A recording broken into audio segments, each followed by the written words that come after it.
దేశ చరిత్రలు, చల్లారిన సంసారాలు, మరణించిన జనసందోహం, సహాయుల ఆహాకారం చరిత్రలో మోరుగుతున్నవి. వైషమ్యం, స్వార్థ పరత్వం, కౌటిల్యం, ఈర్ష్యలు, స్పర్ధలు, మాయలతో, మారుపేర్లతో చరిత్ర గతిని నిరూపించినవి. చెంగిజ్ ఖాన్ తామరలేను, నాదిర్ష, గజ్ని, గోరి, సికిందరో ఎవడైతేనేం ఒక్కొక్కడు మహాహంతకుడు. వైకింగులు, శ్వేతహూనులు, సింధియన్లు, పారసీకులు, పిండారులు, దగ్గులు కట్టిరి కాలానికి కత్తుల వంతెన.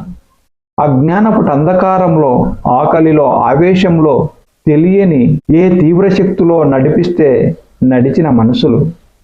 అంతా తమ ప్రయోజకత్వం, తామే భూమికి ఆదినాథులమని స్థాపించిన సామ్రాజ్యాలు, నిర్మించిన కృత్రిమ చట్టాలు. ఇతరేతర శక్తులు లేస్తే పడిపోయెను పేకమేడలై. పరస్పరం సంఘర్షించిన శక్తులతో చరిత్ర పుట్టెను. చిరకాలం జరిగిన మోసం, బలవంతుల దౌర్జన్యాలు, ధనవంతుల పన్నాగాలు ఇంకానా ఇకపై చెల్లవు. ఒక వ్యక్తిని మరొక వ్యక్తి, ఒక జాతిని వేరొక జాతి పీడించే సాంఘిక ధర్మం ఇంకానా ఇకపై సాగదు. చీనాలో రిక్షావాలా, చెక్ దేశపు గనిపని మనిషి, ఐర్లాండున ఓడకలాపి, అనగారిన ఆర్తులందరూ, హటెంటాటు, జూలు, నీగ్రో, ఖండాంతర నానాజాతులు చారిత్రక యథార్థతత్వం చాటిస్తా రోకో గొంతుతో. ఏ యుద్ధం ఎందుకు జరిగినో, ఏ రాజ్యం ఎన్నాళ్ళుందో తారీఖులు, దస్తావేజులు ఇవి కావై చరిత్రకర్తం.